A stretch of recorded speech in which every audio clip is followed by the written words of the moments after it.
Hey, howdy, hey, how is everybody doing? And welcome back to Disney Daily. As a little girl, I remember experiencing Pirates of the Caribbean for the first time and immediately wanting to be a pirate. And of course, I had to buy a skull and crossbow necklace, so I looked official. When they first announced the Pirates of the Caribbean movie, the inner child in me was beyond excited, and when I actually saw the movie, I was so impressed. And there was one pirate in particular who really captured everyone's heart. It was none other than Captain Jack Sparrow. He is the definition of a textbook pirate, mischievous, daring, and a love for rum. But what truly makes him stand out is he always marches to the beat of his own drum. In today's video, we take a closer look into why and how Jack Sparrow became a pirate. Jack was always a pirate through and through, and he loved the sea. He was born on a pirate ship out in the middle of the Indian Ocean during a typhoon. His father was a pirate, and there is very little information about his mother. As you may recall, we actually meet Jack's dad in the third installment of the movies,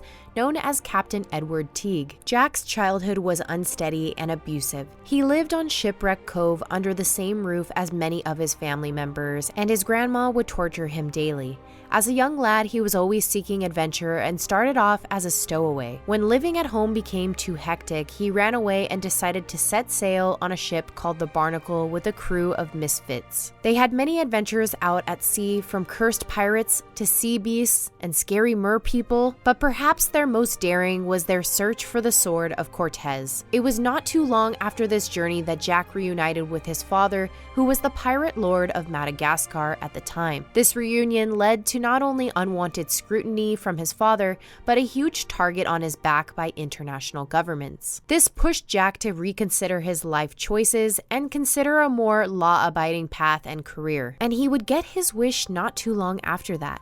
As it turns out, Jack would end up saving a rogue pirate friend, and in doing so break the pirate code, which banished him from piracy. The story of Jack picks up after these events in the book The Price of Freedom, where we learn that around age 25, Jack cleaned up his act and became a clean-cut, honest merchant, who was a first mate for the East India Trading Company, but this didn't mean his run-in with pirates had ended. One normal day out at sea, Jack's ship was attacked by pirates and his captain was killed during the battle. This unforeseeable tragedy would leave Jack in command and the leader of the remaining crew. Now, if there is one thing we know about Jack, it's he loves to talk.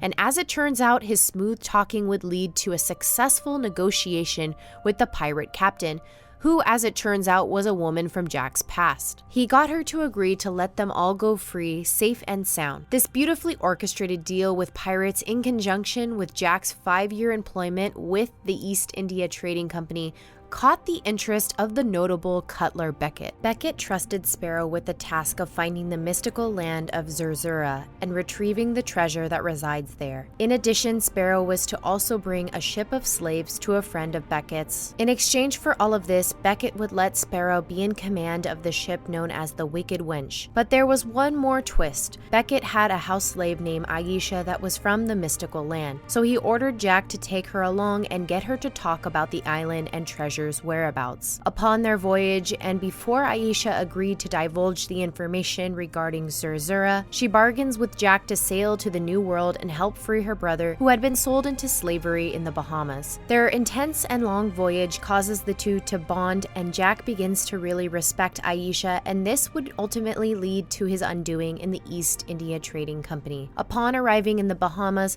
Sparrow decided to liberate the slaves, take off with the wench, and took a small portion of the treasure for himself. It didn't take long for Beckett's men to hunt down witty Jack, and he was imprisoned. Not only did Jack lose the opportunity to be recognized as British nobility, but he was branded with a P on his right forearm. It was from that point on Jack knew he had to trust in his pirate roots and embrace his family line. And as a pirate, he knew he had to be sneaky and one step ahead, otherwise this would happen. Additionally, in order to punish Jack a step further and really get his revenge, Beckett ordered his men to open fire on Jack's beloved ship, causing it to sink to a watery grave. Jack, seeing the wench in flames, escaped and jumped into the ocean, swimming to the ship in hopes of saving her. However, he is too late and the ship sinks, and so too does Jack. But that isn't the end for the savvy Captain Jack Sparrow. He doesn't die, but instead runs into Davy Jones, the captain of the Flying Dutchman, and strikes a deal. Jones agrees to resurrect the ship if Sparrow promises him his soul. Finally, Jack gets his ship back, but it is all charred, so he gives it a more suitable name, the Black Pearl, and begins his new life as a pirate. Well, that concludes this video for today.